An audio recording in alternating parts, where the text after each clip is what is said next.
Digitalisasi. Belakangan ini digitalisasi sangat berkembang. Saya lupa mulainya itu kira-kira kapan. Tapi jika boleh berpendapat, mungkin bisnis digitalisasi saat ini yang paling tinggi, yang sedang naik daun. Edantoy sendiri merupakan salah satu produk digitalisasi.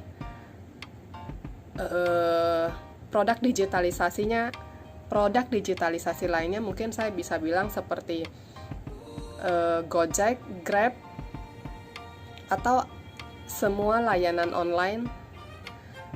Bisa juga yang namanya Tokopedia, Bukalapak, Blibli, Shopee, itu juga produk digitalisasi. Kemudian kalau bisa lihat YouTube, TikTok, Amazon, PayPal, itu semua juga digitalisasi. Nah, bagaimana kita menyesuaikan diri atau beradaptasi dengan yang namanya kemajuan digitalisasi? Mungkin kalau dulu kita sering mendengar ibu-ibu berkomentar, gue perlu ke supermarket nih, perlu belanja bulanan.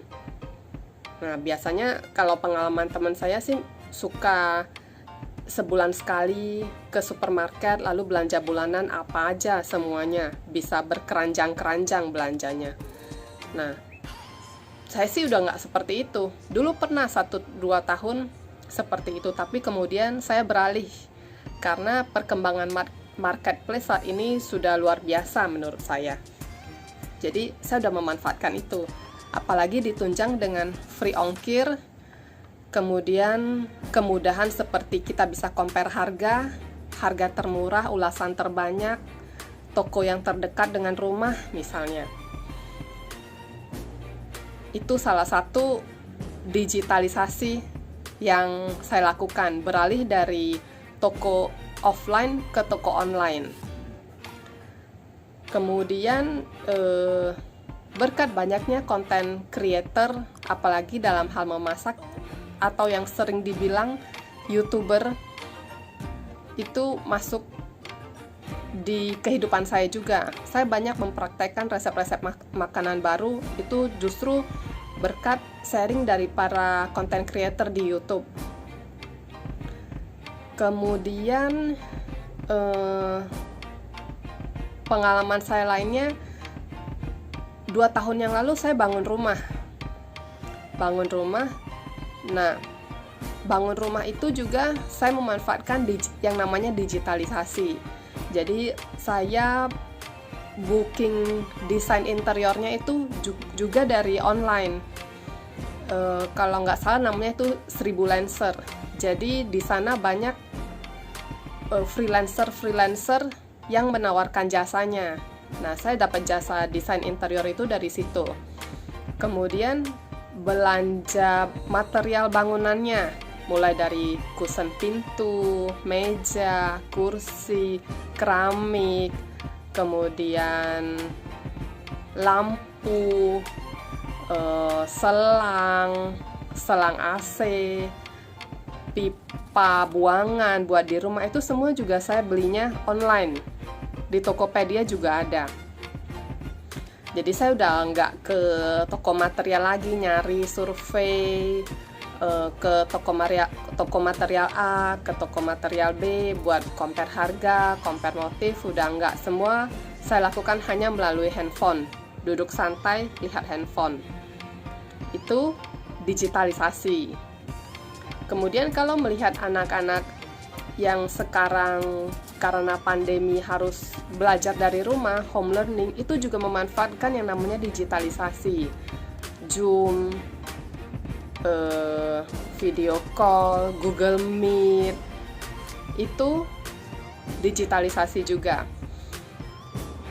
Ada berbagai banyak manfaat dari digitalisasi. Jadi kalau misalnya mungkin sebagian orang yang tidak bisa menyesuaikan diri dengan yang namanya digitalisasi. Nah, takutnya ya, mereka malah akan ketinggalan zaman. Contoh, ada teman yang orang lain sudah menyerbu ke Tokopedia, Bukalapak, Shopee buat berjualan online. Tapi ada juga yang malah masih bertahan dengan toko offline-nya. Nah, ini justru menurut saya ini nggak bisa berkembang karena tidak bisa mengikuti perkembangan zaman. Ada juga yang temen dia freelancer, dia juga nggak menawarkan jasanya itu melalui online, semua masih melalui offline. Jadi masih door to door menawarkan jasanya. Dan ini tentunya menurut saya nggak bisa berkembang. Tapi ya sudahlah ya, mungkin belum waktunya juga mereka, atau mereka mungkin belum menemukan jalannya. Bagi saya perkembangan digitalisasi ini ada negatifnya juga, meskipun positifnya jauh lebih banyak dibanding negatifnya. Contohnya apa? Contohnya, jadi kita nggak bergerak. Apa-apa semua dilakukan dengan duduk, dengan pegang handphone. Kalau zaman dulu mungkin kita misalnya mau makan bakmi, ya udah kita keluarin motor, gerakin motor, pergi ke tempat tukang bakmi, beli bakmi lalu makan. Nah sekarang enggak, kita tinggal klik aplikasi di handphone, Gojek udah bisa mengantarkan. Nah itu membuat kita jadi tidak bergerak. Efek negatifnya lagi di kalangan anak-anak. Anak-anak sekarang suka banget main game online. Nah itu kalau zaman dulu saya kecil main itu ya di luar, main lari-larian, main sepak bola, main panjat-panjatan pohon. Nah anak sekarang itu semua dilakukan online. Tuh. Itu negatifnya menurut saya. Baru-baru ini saya dan suami kita berdua memutuskan untuk bagi anak-anak home learning benar-benar dari rumah. Jadi dulu itu meskipun sekolah dipindahkan ke rumah, kami tetap memakai jasa guru les. Nah karena satu dan dua hal, akhirnya kami putuskan udah jangan pakai guru les lagi. Kami tanganin sendiri gitu. Zaman dulu ya, kalau zaman saya kecil, sumber ilmu itu cuma ada satu, yaitu dari guru. Jadi kita takut banget atau segan banget dengan yang namanya guru. Tapi zaman sekarang, menurut saya, tanpa menyinggung profesi guru, menurut saya ilmu yang didapat oleh seorang anak itu bukan hanya sebatas dari guru doang. Bisa dari orang tuanya bisa sebagai guru. Sumber ilmu juga bisa dari buku, bisa dari internet. Nah, kembali yang tadi saya ceritakan bahwa kami memutuskan untuk tidak lagi memakai jasa guru les. Kami mementor sendiri, meng-coach sendiri anak-anak kami. Lalu sumbernya dari mana? Sumbernya tentu dari internet. Lagi-lagi digitalisasi. Jadi workbook atau